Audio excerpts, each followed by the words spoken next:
What's up? We're live? Bam, we're live. Bam, we're live. No, because I think what happened? Is this Twitter? I don't know. Am I don't supposed know. to push the button? I'm pushing buttons. I don't know what you're supposed I to don't know push. if I'm supposed to push buttons, but I'm No, pushing I them. think you're just supposed to push the one live button. Oh, I don't know what this is. All right. Go. Remove. Well, we're here either way. Yeah. I don't know what this is, but we'll just get rid of it. That's fine. What's up? Got Dick Butter. What's up, dude? Kenneth DeLapp, Real Kevin, Slater. What's going on, guys? Hey. Yeah. Happy Friday. Happy Friday. Happy freaking Friday. Going to freaking crash. We are. I'm so excited. Are. So if You're welcome. If anybody else is headed to crash, look us up. We want to get like a t-shirt signed by the whole Savon podcast family. So yeah, let's do that. Excited to see everybody. Mm-hmm. Barry, yeah, we're always early. I don't know. Just pre-show chat. That's what we did last time. Yep.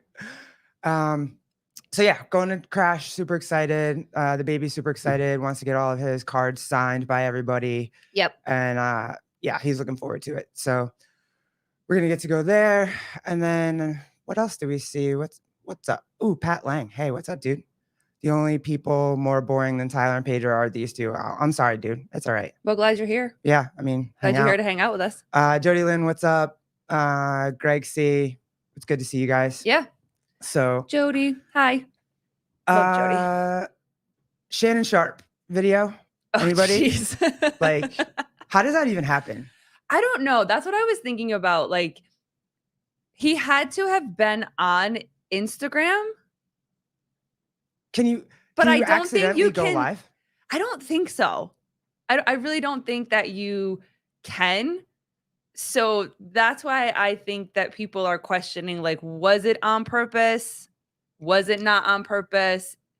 You know what I mean? Because even if you're on Instagram and you toss, you know what I mean? You toss your phone down. It's not, I don't see how it could have gotten on live.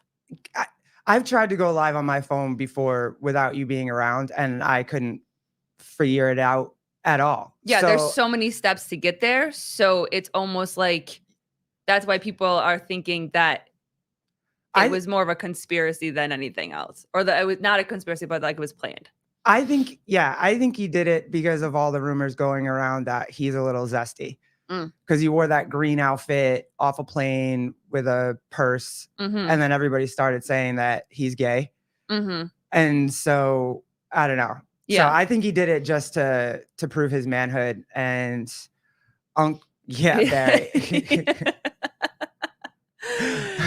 Unc went to Pound Town. Yeah. And he was like, it was so like, ugh.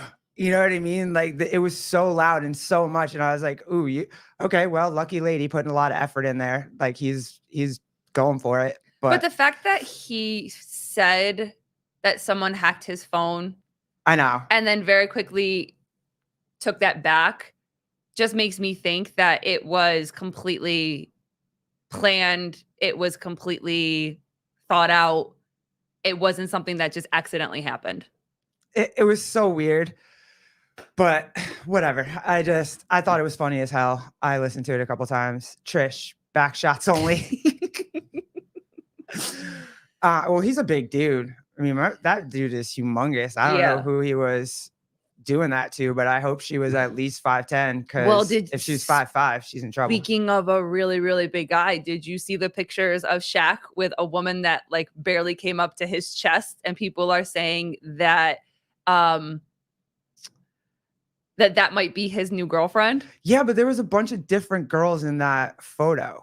Like it wasn't the same girl every time. Oh, I only saw the one of the girl that literally like barely came up to his rib cage. Like she was so little. They all were like 5'5". And I think even his ex-wife who pushed out all his babies, she's not very big either. She's like 5'6", 5'7". Did we figure out who Unc's girl was in that video? No one. I haven't seen it. Believe me, I tried to find out, but I haven't seen it anywhere because I wanted to know who was getting it like that too. Who's going to handle the unhinged rant today? We don't usually go unhinged, but maybe Colleen. Every once in a while, when Colleen gets feisty, she'll go unhinged. Shannon Sharp, cringe. Sometimes. I loved Unc until I don't know, until he started getting all pissed at comedians and yelling at like, you can't get mad at comedians. Yeah. It's oh, thank goodness he's here. He'll make sure nothing gets unhinged. Oh, hey, Jake, I had one of the listeners DM me, and he said that you were right, or she said that you're right, that a banana and a hog actually weigh very close to the same thing, and then sent me the picture of the banana, not the hog. I was very appreciative of that. So you were right, dude. Diddy, want to handle that one? Because that came out. Ooh, that's tough. That's tough. I don't mind the 1,000 bottles of baby oil. Yes, but found out today when I opened up my Instagram that they allegedly found 784 dildos in his house. 784. Is a freak off that, because that's the name of the party, right? It's a freak off. That we've heard. Yeah. Is a freak off actually have 785 people involved in one freak off? Like, is everybody? Because that's a lot. I don't know. I but mean, to have that many people, and you're assuming half of those are men, right? So they obviously have the tool necessary. You don't need a fake tool. I don't know. I don't know. That's a bit much. 780. Yes. Yeah. Okay. I mean, we've heard that these parties are huge. Like, there's tons of people there, and also too, his homes are big enough to where he could house that many. Or you know what I mean? Definitely have a party with that many people. You know, kind of what Ken said. What's up, Ken? Ken Walters, that in a very disturbing way, like, or are they trophies? Ooh. You know what I mean? So I can maybe. How many dildos? That's a very good question. That's a very good question. But the one thing that we kept talking about is that, can you imagine having that job? First off, you have to count the 1,000 bottles of baby oil, but then you have to go back and literally count the 784 dildos and who's the poor account person for all of them, like, and then put them in individual bags, seal them up, put them into a box. Like, can you imagine that being your job? And then a friend, oh God, vindicate everyone at his parties are airtight. Jesus. Fair. Good God. Baby oil stock going up. Barry McCockiner. Oh, Brady, they're all party favors. Everyone leaves with a bottle of oil and a dildo. So what you're saying is that maybe they were planning for an upcoming party? Well, then a good friend of ours definitely asked if, like, were the bottles sticky? Oh, and I was like, gross. Oh, I don't want to know. Yep. So whoever that poor person was that has to, like, categorize all of these things and mark them off or whatever. You're going to have to pay me extra for that. Like overtime. That's not going to be taxed. Apparently, if Trump gets reelected, it will not be taxed. So write that down for now. I lost the comment. Someone asked about the Oprah and the VP when Kamala went. I guess she was online with. Was it Oprah? I wasn't even sure. I just saw. I haven't heard anything about this, so this is news to me. But I guess she. I saw it briefly. I guess she was answering a question, and it was like word salad. It just. I think they asked how they were going to lower the cost of living, or how she was going to lower what the plan was to lower the cost of living, or something like that. And it was just a mess. Like she really did not handle that shit well. At all. Wait, it was like an interview. Yeah, I might have. I think it was like an online town hall where there were like a bunch of people on Zoom, kind of thing. Oh, and somebody else asked the question. Was it a couple? I think it was just one woman asked, and she was just sitting there answering everybody's questions. Okay, because I think I saw something similar where a couple asked, I think, the same question. Oh, VP is going to shoot anyone coming into her house? Damn, no, I definitely didn't see that. And Oof. asking Olivia, it was a couple asking. Yeah, because if it was the couple asking, then I did see that. Oh, then maybe I saw a different one. And she wasn't able to really answer the question. There really was no. She can't ever answer any question unless she's completely prepped for it. So she's a moron. Vindicate. Yes, she is. So yeah. Yes, Dick Buddy, you're right. I do not watch Oprah. I do not watch Oprah at all for any reason. All right, Diddy and his thousands of bottles of baby oil. Ugh. I still don't think that that's like, can you really, is that, that can't be a crime to have 1,000 bottles of baby oil and 785 dildos, right? I mean, it's definitely the video of him beating up what's her face is definitely a crime. Like he needs to go to jail for that. I don't know if it can necessarily be a crime, but it's definitely going to weird. Open pause. A lot of questions. So, and I don't know if in this particular situation with what he is being accused of, I don't think this is a good look for. Yeah, I know it's just evidence. I get that.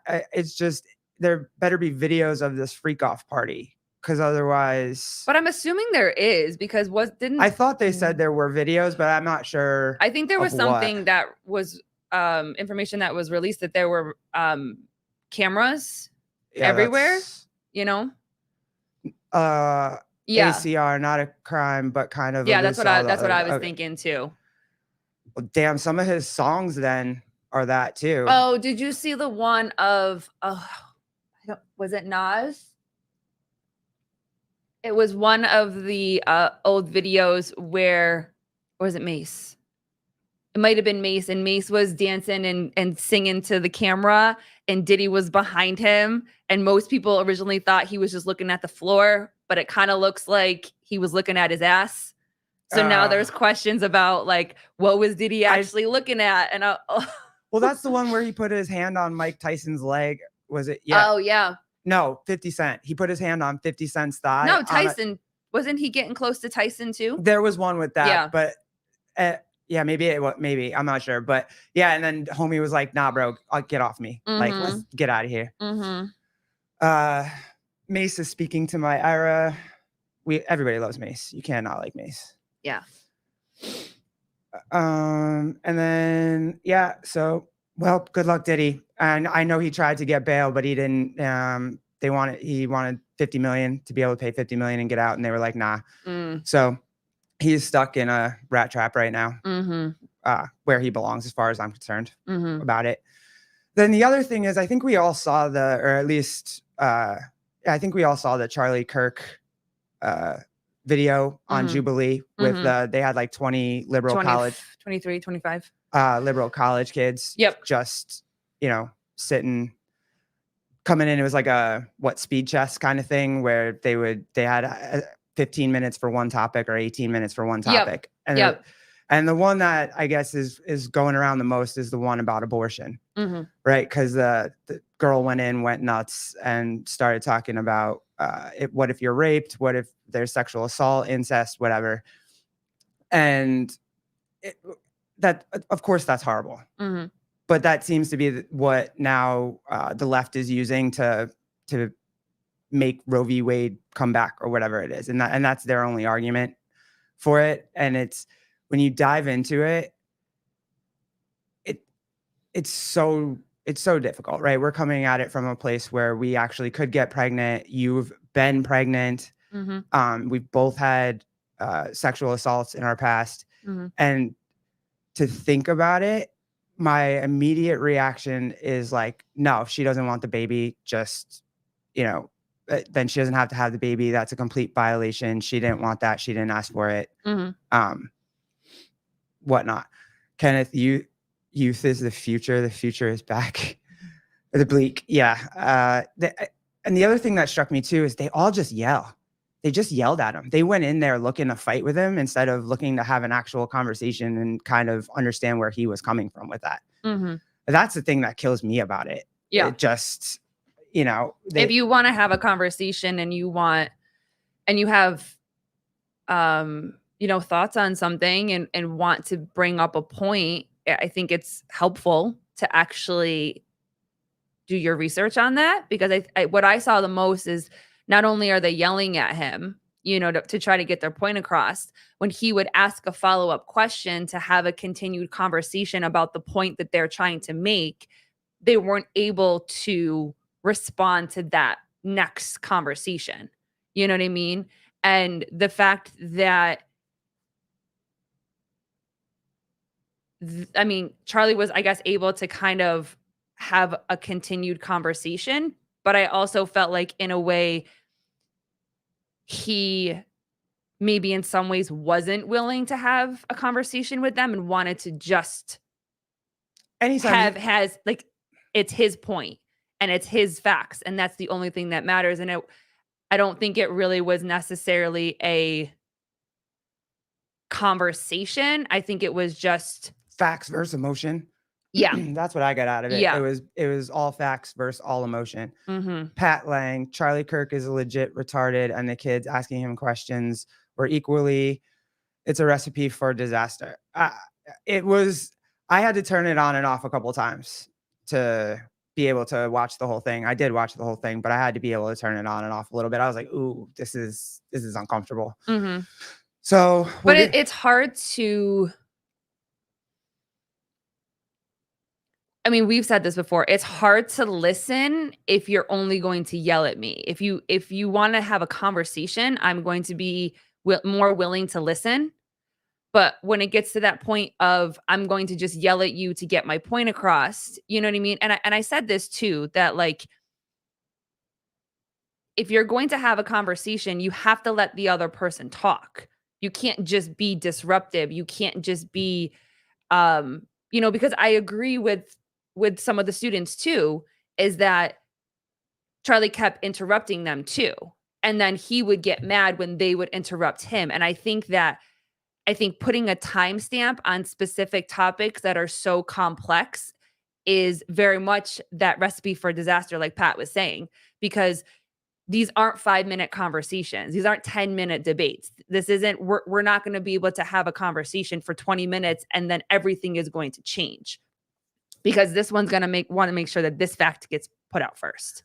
Deja, Kirk is not going to be convinced, and he has concrete stance. The opposing views have an emotional reaction and are accusatory. Charlie just wants to shut them down. It's not a debate.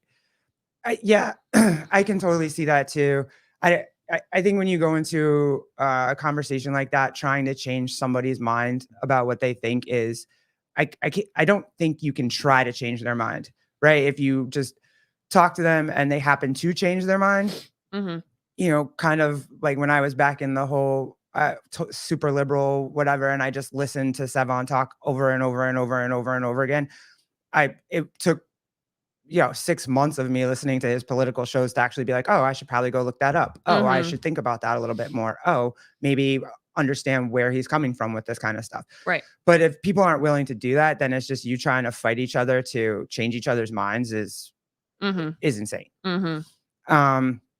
But the one thing I wanted to talk about as far as abortion and sexual assault, you normally, after you had some sort of sexual trauma like that, you want to get away from and you want to get rid of everything that reminds you of it. That's very normal for people to do. And I know it's hard to hear, but that can include the baby sometimes. And so I get it. Like, yes, is abortion absolutely killing a baby? Yes, it is. You're killing a baby. You're killing a life. But at the same time, too, the life of the woman that was just seriously traumatized, she's not making any rational decisions right now. All she's thinking about is self-preservation. How do I get through this? How do I move past this? And you want it immediately. You don't realize that it takes years and years, and sometimes you just don't get over it. Right? So I think that that's part of it when it comes into thinking about how a woman in that situation might react. Because it's not, trauma doesn't stop. The trauma doesn't stop because the physical trauma has ended. Yeah. Like it's continued trauma, whether it results in an unwanted pregnancy, it continues if you choose to have a baby, forced to have a baby, choose not to have a baby. There's no support after it. There's no conversations after it. And I think that the conversation is that if you make the choice to, like you said, end the pregnancy, it's the thought that it's going to make everything go away. Yeah. It's going to make everything feel better. You're going to be able to start over again, I guess, for a lack of better words. Yeah, Like, that's what you want. That's what you want to have happen. And you're going to do everything as quickly as possible to make that, to get as far away from what happened to you as possible. And that's just your initial, most women aren't jumping into counseling immediately. And if, you are pregnant and you find out you are pregnant and you're in that heightened emotional, scared, scarred state, you want that pregnancy out of you as quickly as possible because you don't want to have any sort of reminder of what just happened to you. No, it's not the greatest thing, but that's the initial reaction that happens. Pat Lang, what's up, dude? Abortion is so simple. If you ask me, okay, cool. Up to 20 weeks, leave it legal. After that, make them have it. The baby can't survive until 23 weeks at the earliest. Win-win. The make them have it part, I think, is what would probably turn people off to that because, it's that trigger phrase of make the women do that. You know what I mean? You could be right. I don't know. Maybe that is the solution, but it's always going to be the wording of it that triggers people to this topic. So, yeah, because I don't think it's that simple. Yeah. I actually don't think that abortion is that simple. I think it's got a lot of different steps. It has a lot of different layers, I guess you could say. And I think the most important thing, and this is something that we've talked about before, is that I just don't think that there's enough places that are talking about it. There's not enough counseling. There's not enough therapy. It's just, okay, let's do this quickly. Let's get to this new beginning quickly. Let's figure this out quickly. Let's eliminate the trauma and move on from it quickly. And I don't think that there is a quick way to navigate. I don't think there's a quick way to navigate. You can take me for example. When it happened to me, as soon as I graduated high school, I ran away from this town as quickly as I possibly could go, and I tried everything to stay out of this town. 30 years later, now I'm back. I'm okay. There's nothing walking around this town. It reminds me of, all the good childhood memories that I have and all the people that, all my friends that I had and all the sports that I played. And I love taking my kid to the playground that I used to play at when I was a kid. But that took 30 years. If you had asked me to make decisions in those first couple years afterwards, I was not okay yet. Like I wasn't okay. And even thinking that I was okay when I got out of high school, I still wasn't okay. I still had crap I had to deal with in my 20s and stuff. So it's Sean Lenderman, you're 48. No, her math was not. I rounded off, yeah. But I'm 43. So, but yeah, it takes time to get through all that. And if you're going to decide whether you're going to have a baby as the result of sexual trauma in the first 9 months, you have to decide whether you're going to have this kid or not have it very quickly afterwards. And to ask a woman to do that, in my opinion, that's a lot. And there are some women that probably can handle that. Maybe, but you're asking a lot. That's why I'm adamant that it cannot be a blanket statement. It really is It's really, I feel, and this is just my opinion, I feel like it's very important to have steps that are individualized to the situation that's going on. Yeah. Because I just think that everybody is different. Everybody's experience is different.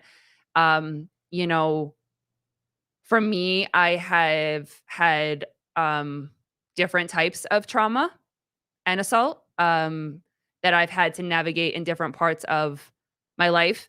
And for me, some people tend to go one way where they completely become introverted and closed off. And for me, I kind of went the other way where I was trying to be in complete control of everything and try to take back my control. And with that, I put myself in a lot of very unsafe situations and I put myself around some very unsafe people and I had scares, and thankfully for me at that time, it never resulted in a pregnancy, an unwanted pregnancy, but it could have. Yeah. And having carried my son, our son, now thinking about if I had gotten pregnant, would I have kept that baby since carrying our son? I would say yes, because I know what that feels like. And I know that when you and I got together and how much I wanted to have a family with you and how much I wanted to have a baby and then how it took so long for us to have a baby and we struggled and got to a point where we were okay with not having one because I was having a very difficult time getting pregnant. But then getting pregnant and having our son, I can't imagine ending a pregnancy. You know Yeah. what I mean? But if you asked me in that situation of where I was years ago, there was a situation where I thought I was pregnant from a guy that wasn't a really good guy, where in that moment, I had decided that if I was pregnant, I wasn't going to keep the baby. And I said this to the guy too. I mean, this was after I found out that I wasn't. But I think that every situation is different. And I don't think that we're giving women the opportunity to have the support in their individualized situation, and I think that hearing the stories of, we saw the reel where a woman called a facility and asked, just questions. She wasn't actually pregnant. She was just getting information, at 34 weeks. I remember what that felt like being pregnant at 34 weeks. And I remember the pictures, the ultrasounds that we had of 34 weeks. And I can't imagine. Yeah. I can't imagine killing my kid. But also too, that's my personal feeling. Yeah. And if we're just there to tell people what to do, and if we're here just to tell people that they have to do it this way because this is how I think, this is what I believe, this is how my values are, my morals are, my beliefs are, my religion is, my faith is, and fill in the blank, whatever you want to fill it in. I think that by doing that, you're not actually giving the woman the opportunity to deal with what has happened. Yeah, that's what Pat Lang says. I get why you think that, but 20 weeks is a long time to decide. If you can't decide, have the baby and the state will take or someone will adopt. I get why you say that. I can understand that with someone that wasn't raped.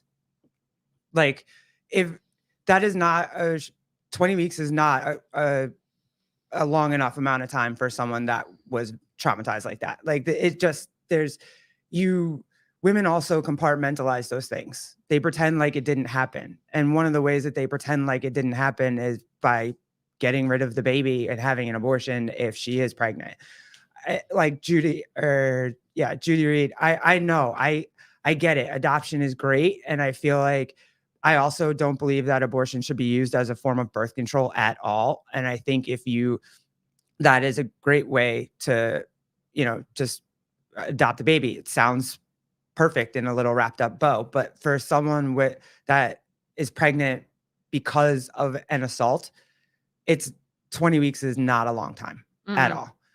And like, it just isn't. I mean, I know you're going to have to try to take my word for it, or you don't have to take my word for it, but it's really not.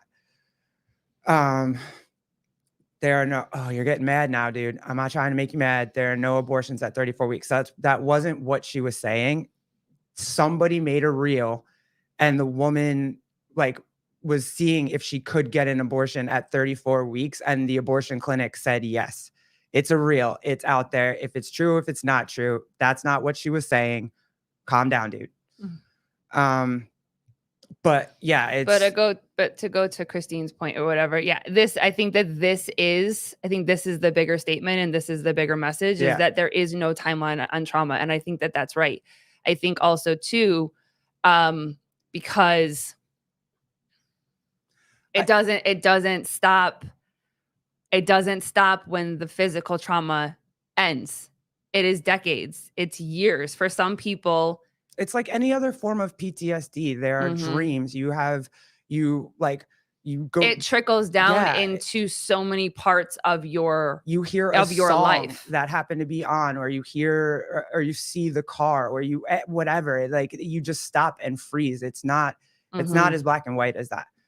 So, and that's the thing. It just, like what I was saying, when people are sexually assaulted, some people hide from sex. They remove themselves from sex. They want to get themselves away from it as much as possible. I went the other way, because for me, my value was only surrounded by sex. Yeah. I had no value to myself, and I needed to learn that there were ways that I could feel worth, first of all, by myself and within myself, versus it from somebody else, that I felt like that was the only way that I was valued. And so it's taken many years to be able to get to a point where I see my own value within myself, but it's consistent conversations. It's consistent therapy and work to change the narrative of the trauma that I went through. And the thing is that if you're not willing, if you're not willing to give the support, is what I'm saying. It's more about support, that's more important. Yeah. I think that they need that support. Magdalene Eggert, I'm firm in my beliefs. Unless I'm aggressively assaulted, then I can't promise I would feel the same. Yeah. That's exactly it. You don't know. And to just say like, hey, you'll be a better human being by having you. Maybe you would. Maybe having the baby would help you process things faster and get through things quicker. Sure. I'm not saying that's not possible. Also, too, that's not what you're not, after something like that happens, you're not trying to be a higher level human being. You're literally just trying to survive what just happened to you. And also, too, you have to give grace to the parents and friends, right? Because the parents and friends are going to want to, they're going to want to help you in any way possible. They're hurting too, because you just got hurt. Yeah. So if you want to go to the abortion clinic, they're going to drive you there, because they want you to get through it as quickly as you want to get through it. Right. So give a little grace to them too. Sure, they probably, might have a different feeling and might try to talk them out of it, but all you're trying to do is be supportive to the person that it happened to the woman that it happened to. Yeah. I think we all just want it to pretend like it didn't happen. Yeah. So, and I like this one. I like this one. At the end of the day, I just can't put myself in a position to make the decision for another human. Not my place. I know how hard it is to raise a child with my wife by my side. And that's my feeling when it comes to this blanket statement that you need to follow what I say because it's my beliefs, it's my thing. I agree with you. I think that it's an individual situation. And I think that we can have these conversations, but at the end of the day, I don't have any right to tell anybody what they can do and how they should work through a trauma that they've been through. And I think that it comes down to that woman as to what she feels like is the best thing to do. And my biggest argument about all of this is that they just need support. They need continued support with whatever decision they make. If they make a decision to keep it, if they make a decision to not, if they make a decision to give it up for adoption, if, whatever they choose, I just hope that they have the long-term support to do the long-term work to be able to navigate this trauma that they've been through. Yeah. And also this, Sean Lenderman, you could possibly develop severe PPD and kill the baby, postpartum depression.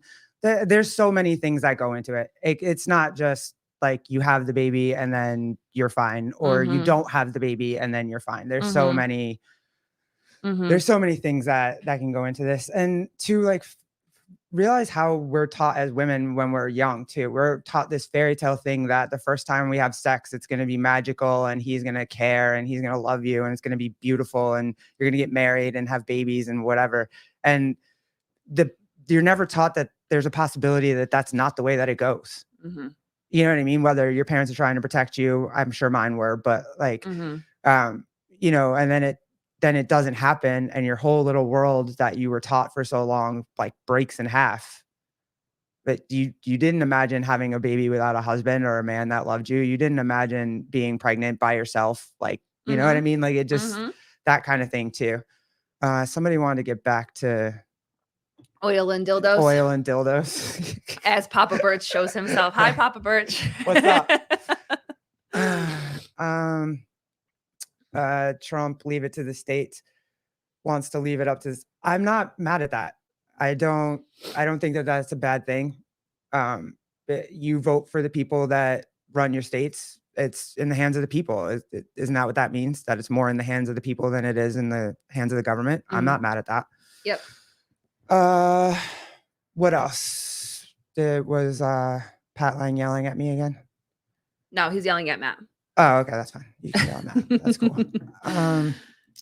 So yeah, that's kind of the big thing that's happening around. And if you want to get back to, I think I broke my friend in the deli yesterday.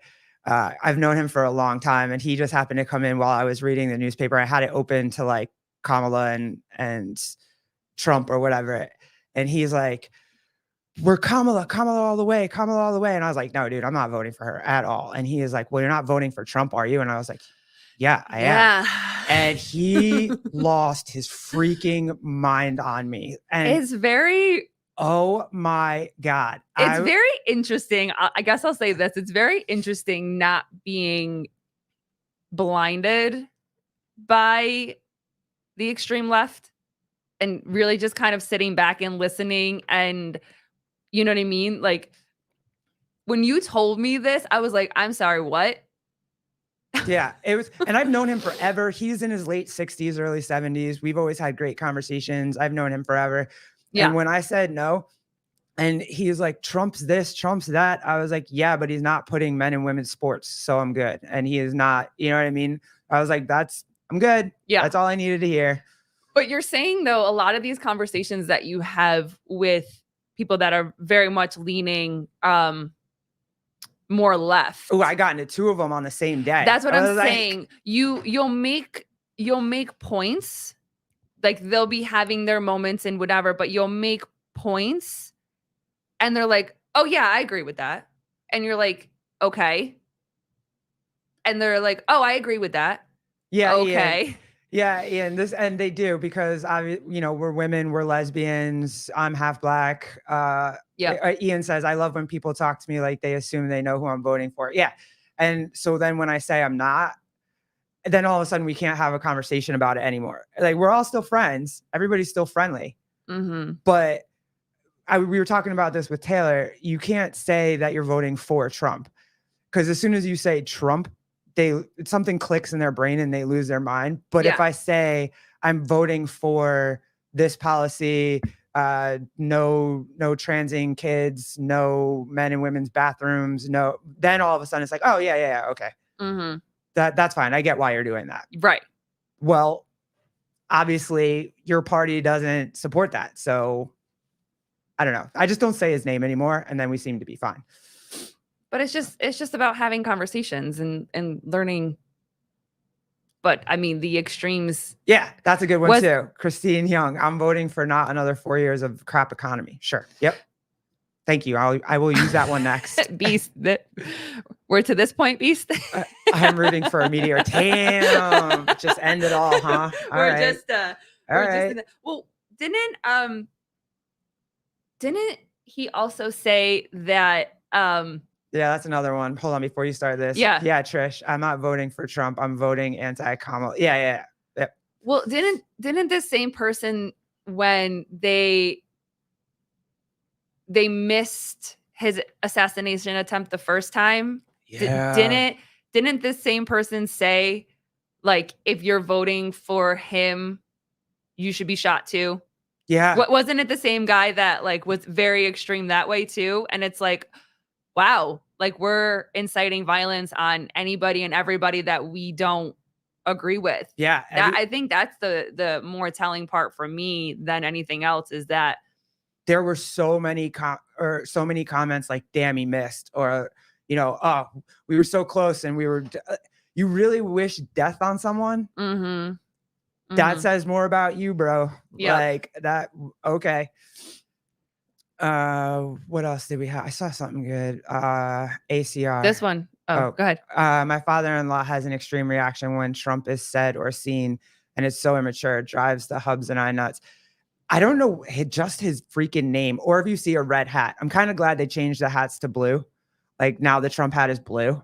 So you can kind of like, but man, you see, I'm guilty of it too. I used to see those red "Make America Great Again" hats, and I would lose my fucking mind over it. I would immediately just be like, racist.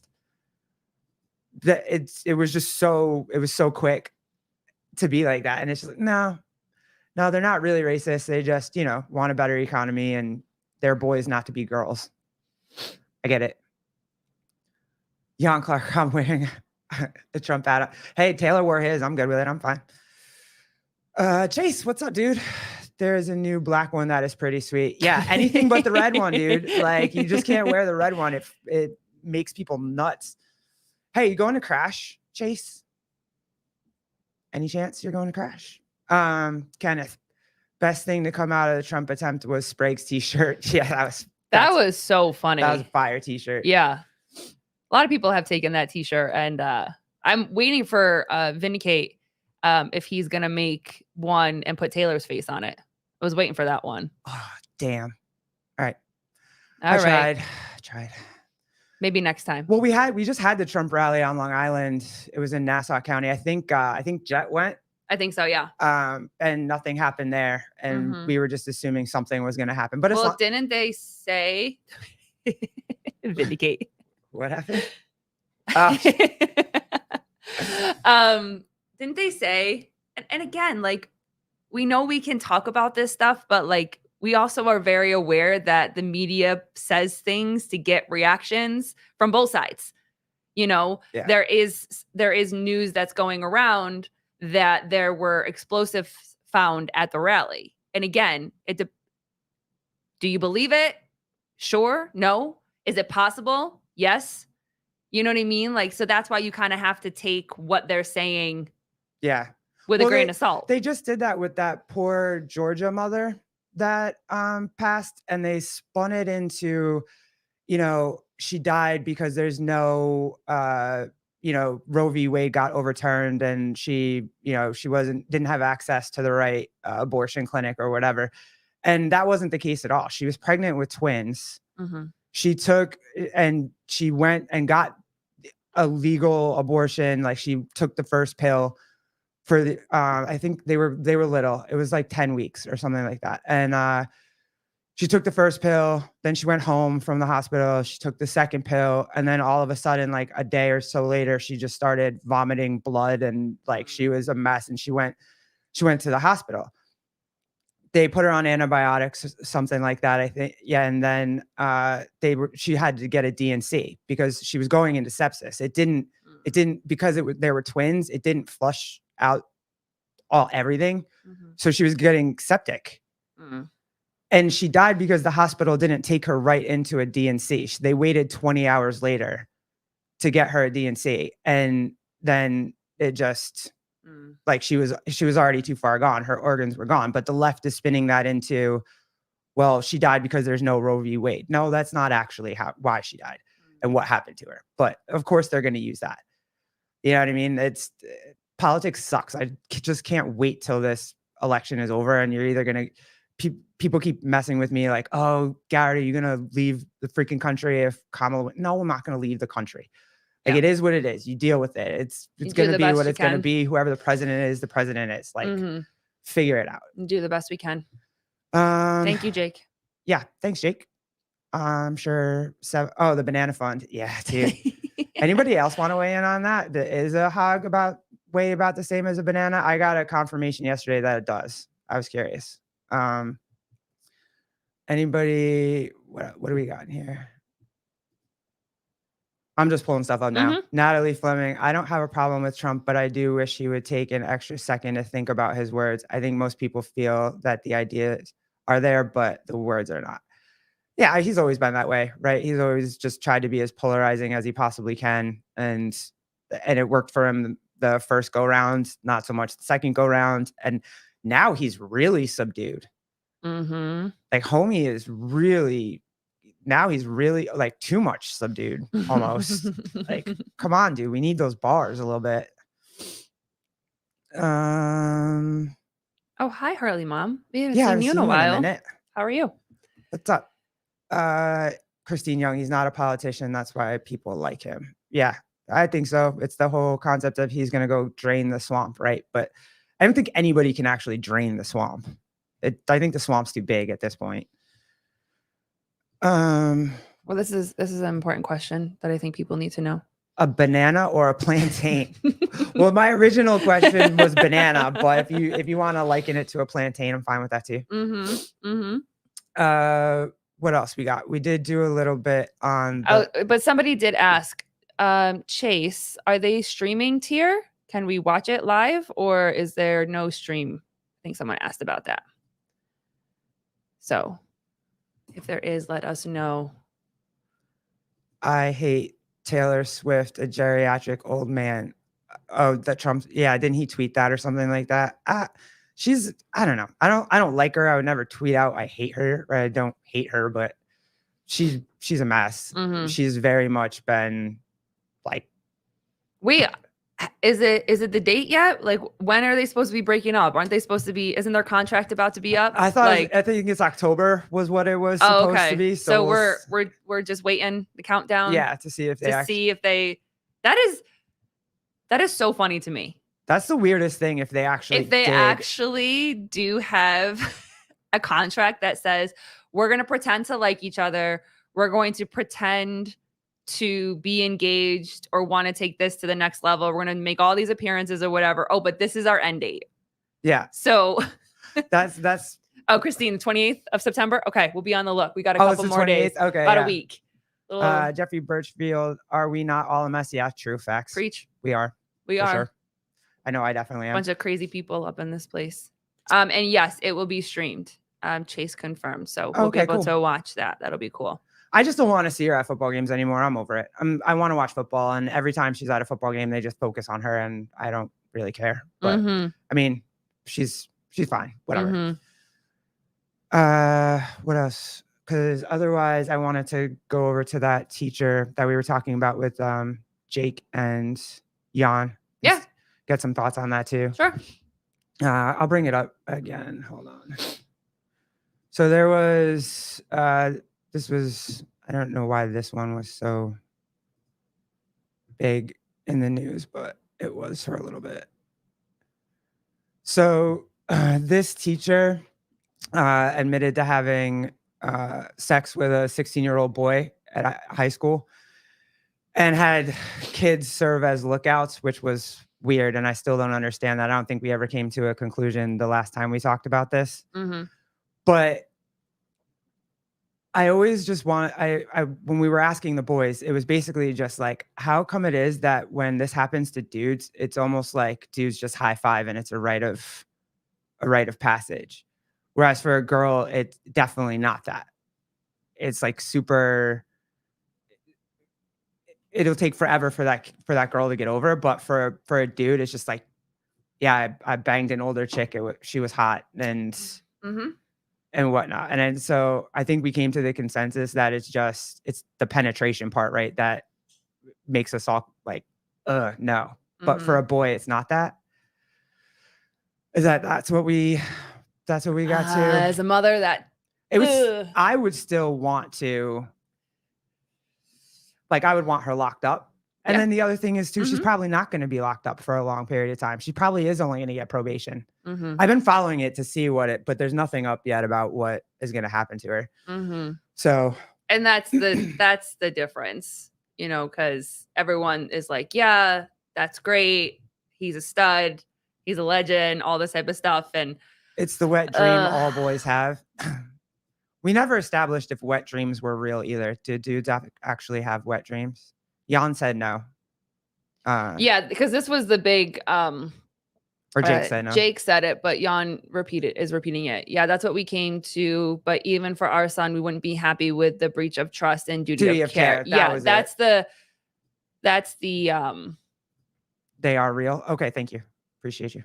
That's the bigger thing, is that we trust that schools, teachers, all of this type of stuff, like, we want to believe that there is a trust and there's a duty of care for what is going on. But the culture and society is that, like, attaboy, like, good job. You know what I mean? So yeah, see, this is, I'll admit, really was hoping that would have been me with the high school health teacher when I was 16. But this is a good point too. But now, as a father, he doesn't believe the same thing. Right. So I know becoming a parent changes your perspective, because for what you hear, I mean, we've talked, you talked to Jake and Jan, and we've asked our friend Jeff and other guys and whatever. And for them, it's like, yeah, it's cool. It's whatever. But as a parent, if I heard that a teacher, because to me, it doesn't, this age of consent and like giving consent and giving permission and whatever, there's that argument that like we're giving consent, but do we actually know what that means?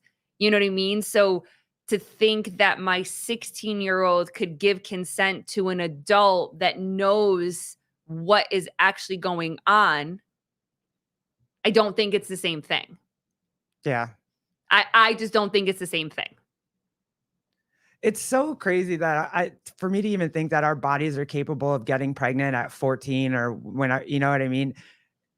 At that age to be that our bodies I feel like our bodies should know, like, hey, we're not ready for this until like 17, 18 years old. And even then we're not ready, but at least it would, like, you know what I'm saying? Like, how does that biological, I guess we didn't live as long back then, but still, damn. You know what I mean? The repercussions. Like, we talk about consent, we talk about the act, but we don't actually talk about the consequences, positive or negative, when it comes to the actions that we take. So, okay, cool. A guy might be like, yeah, I mean, that, I forget her name. Is it Mary? Not Mary.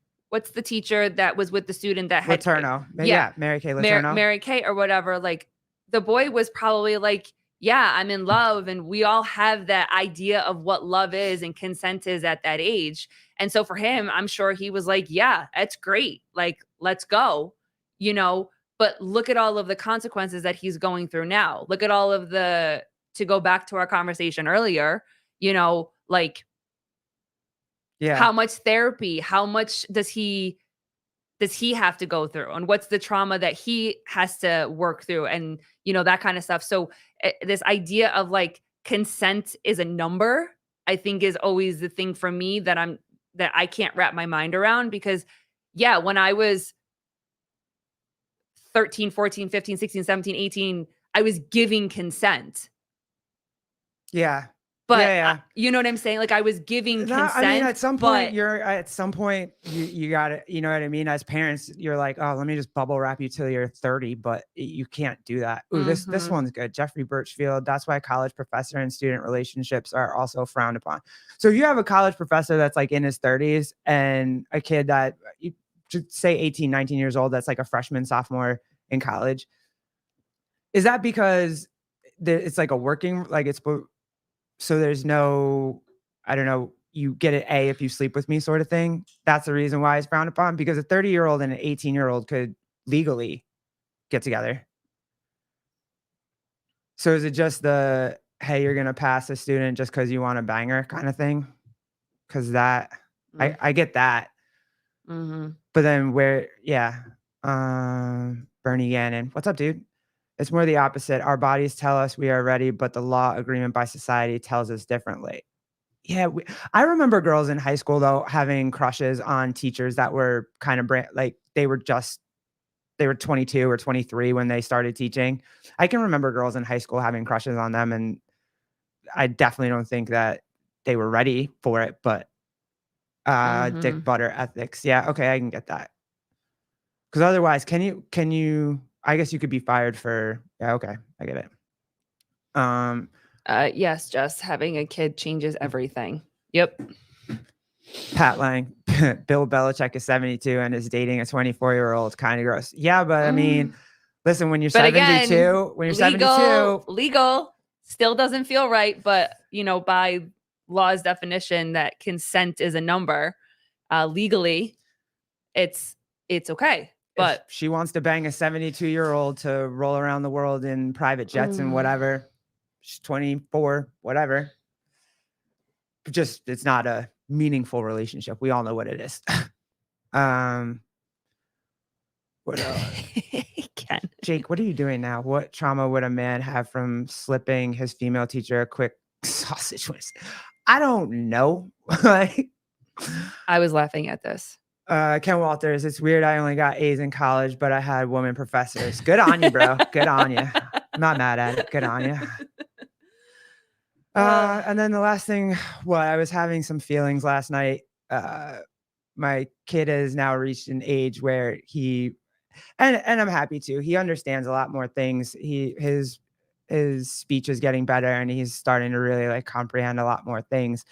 And one of them is obviously that he has two moms, and I look like a boy. So here's how the grade school conversation goes between 7-year-olds. Hey, do you have a dad? No, I have two moms. Oh, where's your other mother? Right there. Points to me. Kid looks confused. And I get that. Like, I totally get that. But now I have to kind of figure out a way to make this easier. Like, for me, I get it. It's fine. I'm an adult. He's 7. So I had some feelings last night about that. And I was like, oh, shit, am I just making his life harder right now? And literally, when we say all the time that, it would be much easier if we were just straight, it really is. You don't wish this like on anybody. It's just easier not to be gay. But so yeah, I had some feelings and just wondering like, oh my God, am I making this kid harder? Was I selfish because I wanted a kid and didn't kind of really realize the ramifications of what would happen to him having to explain my shit? And I don't want him to have to explain my shit. Vindicate. My mom can dunk on your bitch ass dad, so shut up. Yeah, I mean, back in the day, I could. You still can. I could touch the room. Now. My knees still can. My knees are 43-year-old knees with a lot of mileage on them. But so I kind of really had to, kind of wrestle. I started to wrestle with that a bit last night, and I had some feelings. So I don't want to not go watch his games. Obviously, I know he wants me to go to all these things, but at the same time, I kind of have to ask myself am I making it more difficult for him doing that? You know what I mean?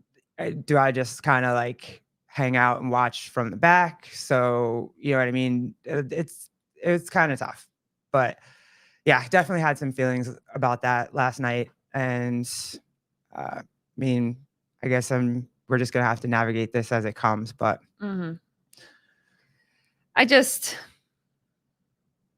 I mean, it's weird. But the thing is like, I don't ever take away the feeling that you have because I don't experience that. We talk about that all the time. Like, I don't experience the situations or challenges that, you go through and stuff like that. I just know as your kid, it's more important that you're there And the best way that we can be his parents is by showing him that we're kind, that we are proud to be who we are, and that we love him no matter what, and this world, this life is never going to be easy. You know what I mean? Like, fill in the blank. We all have shit that we have to navigate. We all have shit that we have to deal with and stuff like that. And I think at the end of the day, I think you have to decide what's more important for you, being. Oh, absolutely. I want to go see his games. Yeah. Of course, I worry about him to no end, and I don't want to make, him have to explain things that a 7-year-old shouldn't have to explain. As I say that constantly, and then I'm like, oh, he's got to explain me. Like, yikes. Jeffrey Birchfield, what makes it hard on kids is overzealous parents. And say, yes, I know those parents, and that will never be me. I'm very much just a clap and say, go little G. Like, that's but yeah, I mean, all of them, Bernie, Judy, Meg, Vindicate, you know what I mean? That's your baby. And we made the choice to have a son, and we made a choice to have a child and to raise him the best that we can. We talk about this all the time. We can only do the best that we can with the tools that we have learned along the way. You know what I mean? This idea of like, if I could keep him in a fucking bubble, I would keep him in a goddamn bubble. But I can't, because this world is what it is. And we can only put up street signs for him, or those construction signs, and just showing him a little bit at a time, a little bit at a time, a little bit at a time, of all the things that we wish that we had a little bit more knowledge on. And that's all we can do. But the most important thing that, I mean, I can say for me, I don't know if you would agree with this too or whatever in your situation, but showing up and being there for him is the most important thing. I wanted my parents to be there more. I wanted to have that type of relationship more. You know what I mean? And I think that we give that to him the best they would. That is the greatest gift that we can give him. The weirdest thing is that this would not be a thing like 7 years ago. Like, when we first decided to have him, this was not really this big of a I think it always would be a conversation. But man, now, if we did not have a kid now and we were talking about having a kid now, I literally would have to wrestle with it. Because do I want to put him through that? Do I want to have to make, or for him to have to do mental freaking gymnastics to have 2 moms? Yeah. You know what I mean? It's so, Barry, I think you're responding to something from a little bit ago, but in parts of the US, it allows teachers assist in gender transition and not tell the parents. Yeah, that's on the ballot for us. I think this. Yep. Imagine if a teacher comes onto a kid under the assumption, trust. Yeah, I get what you're saying. And that is too.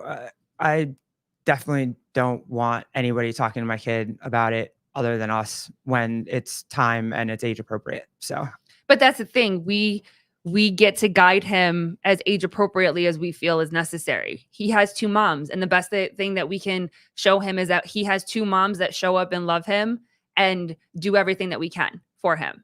You know what I mean? And we help him process things. We help him learn things like that. That is what we get to do as his moms. Some families have 2 dads. Some families have a mom and a dad. Some families have grandparents. You know what I mean? Some families have aunts and uncles that care for them. Some families are adoptive families. And I think that is the most age appropriate thing that we can teach him now. And then as he gets older, we have those bigger conversations, those more in-depth conversations where he can understand that.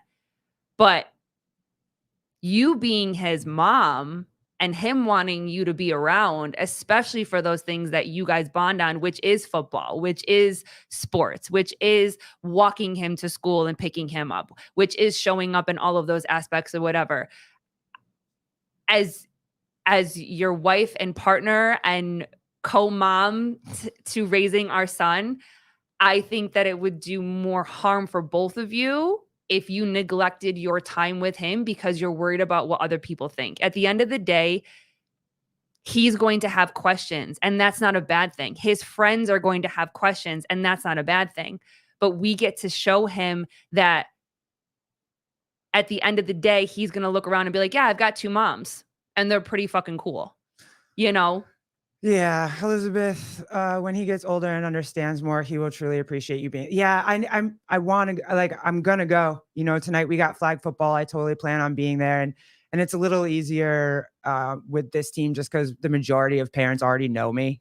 Like most of them I grew up with, so it's easier because they already know who I am. It's not a big deal, but it was just I kind of. Oh, sorry. Jody Lynn, I think you're overthinking it. G, just love him. He'll be fine. Am I? Well, I'm a woman, and it might be that time of the month too, so I might be having some feelings. I mean, also I get too, it. I get it.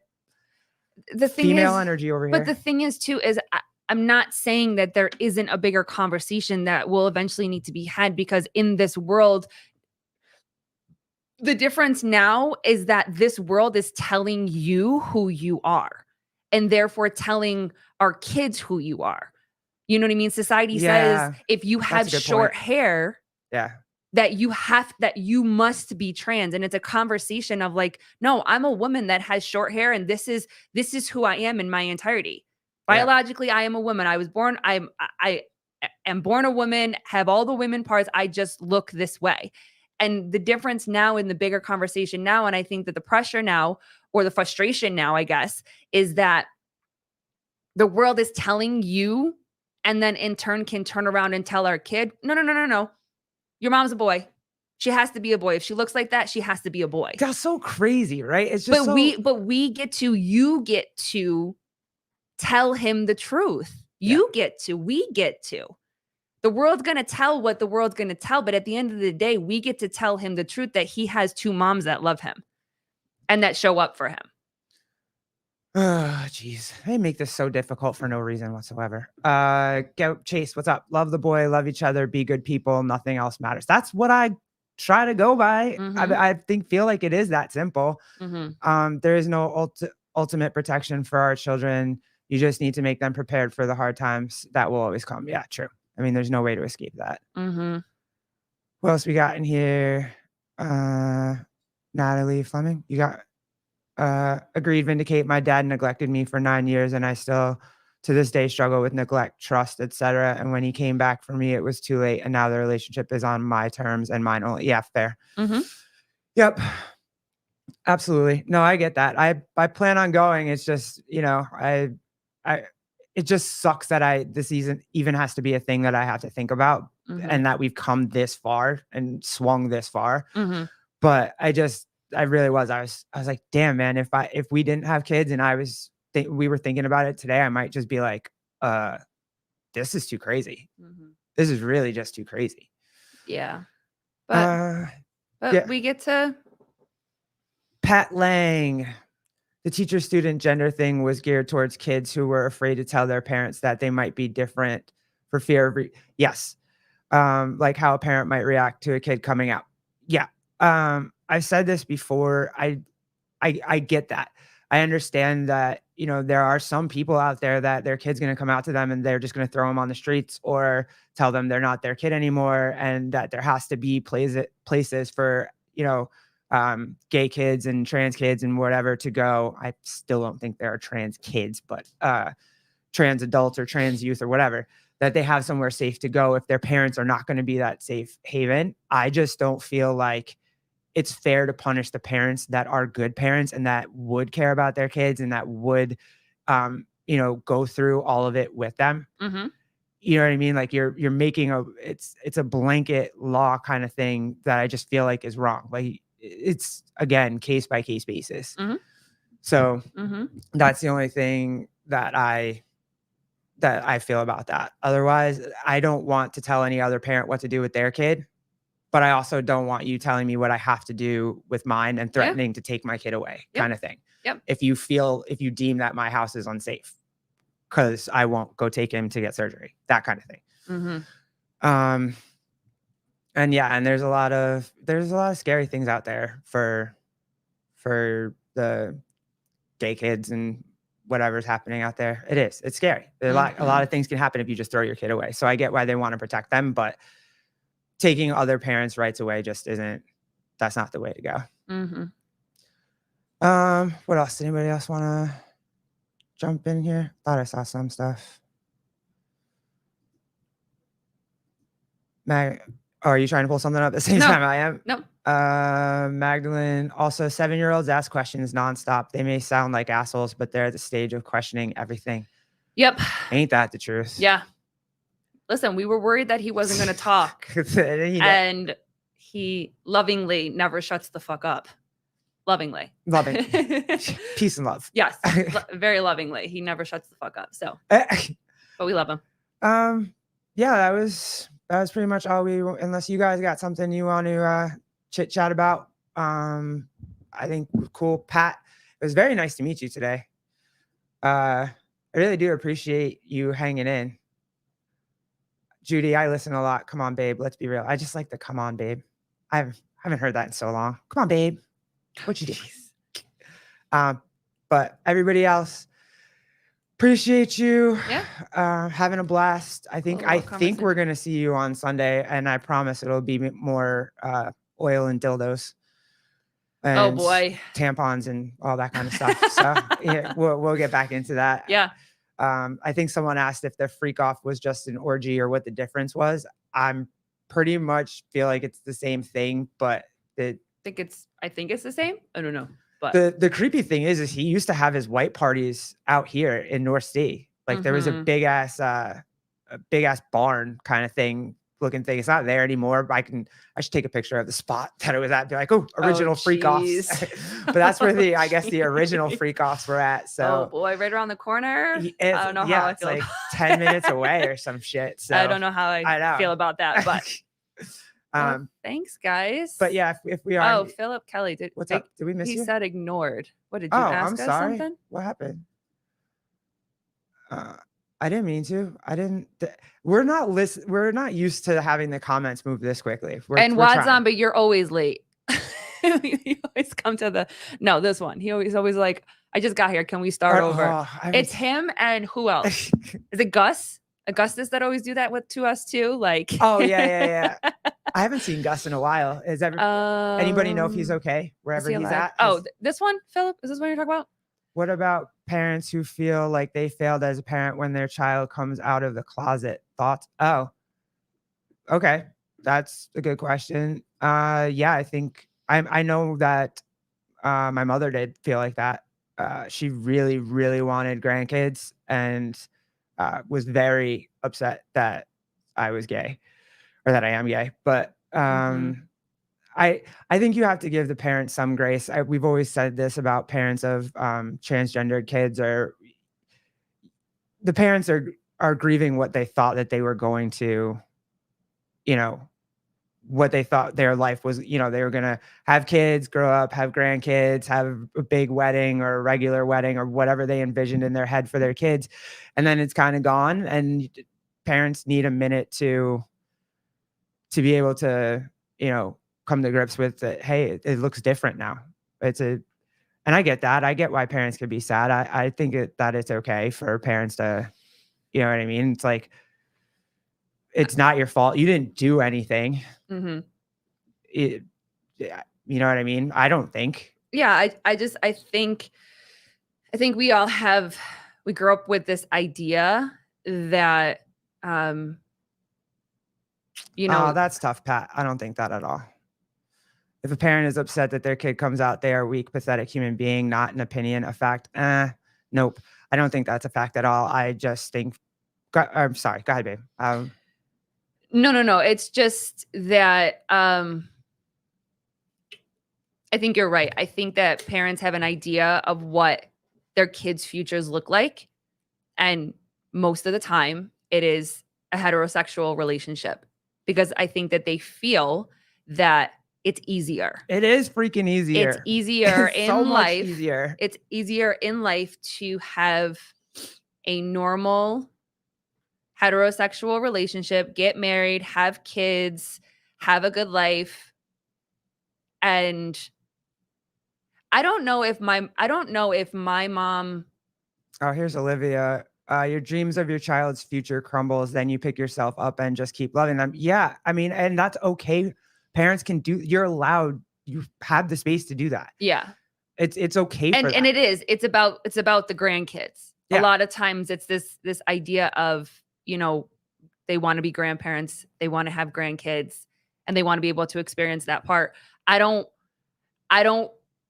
think that my mom never actually said that she felt like she failed. I know she was sad for me. But again, with time, like everybody says, this is my choice. This is who I love.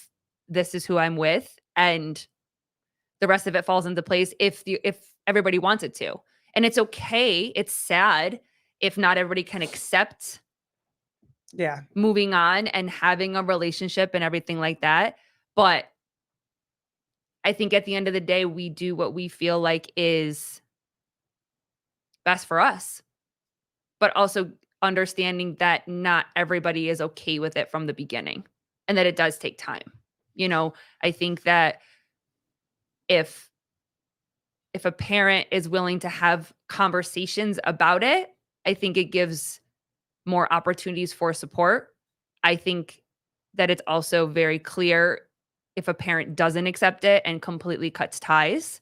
I'm sad for that parent being a parent because, again, I could never imagine not loving my son and not having a relationship with my son.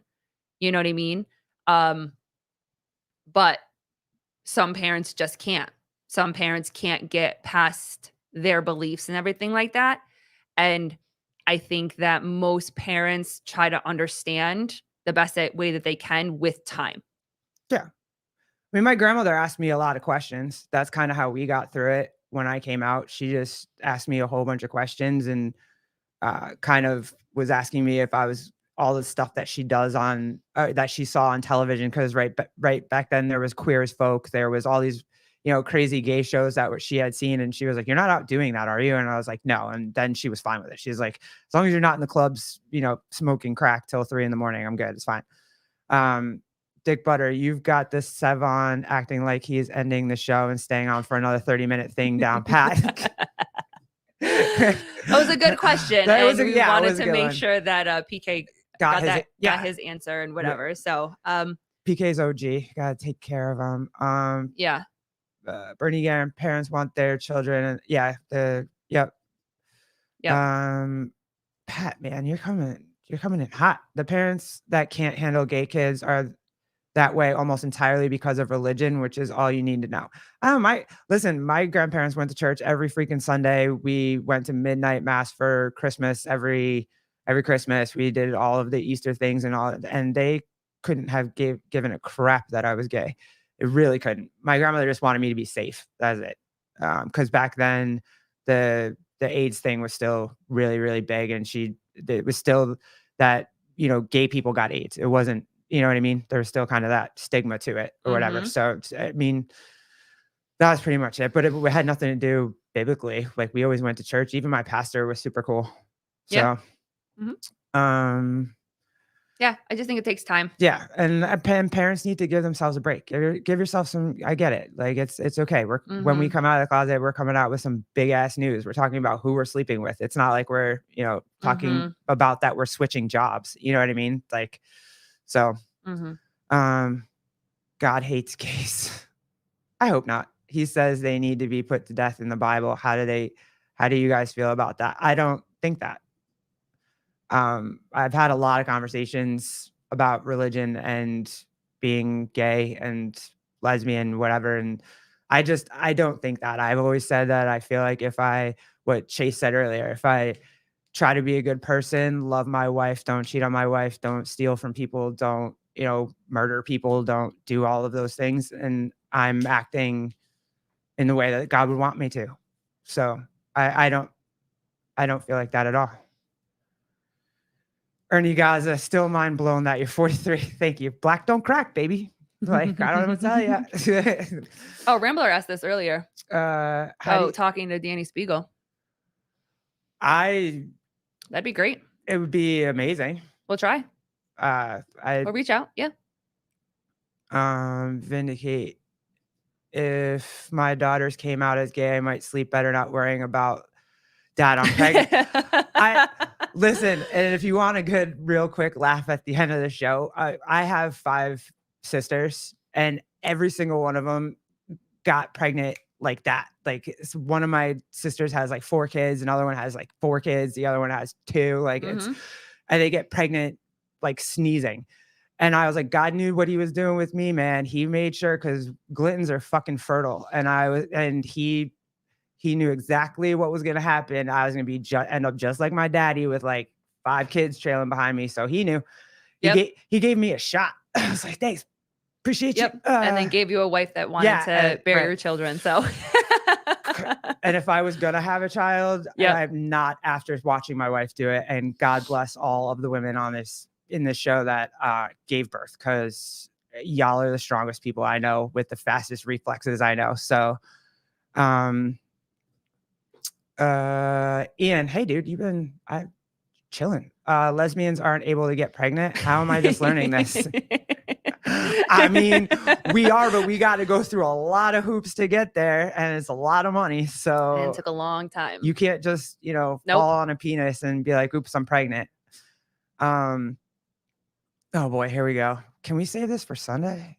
This is what you want to talk about on Sunday. If you are a lesbian and you use a dildo, are you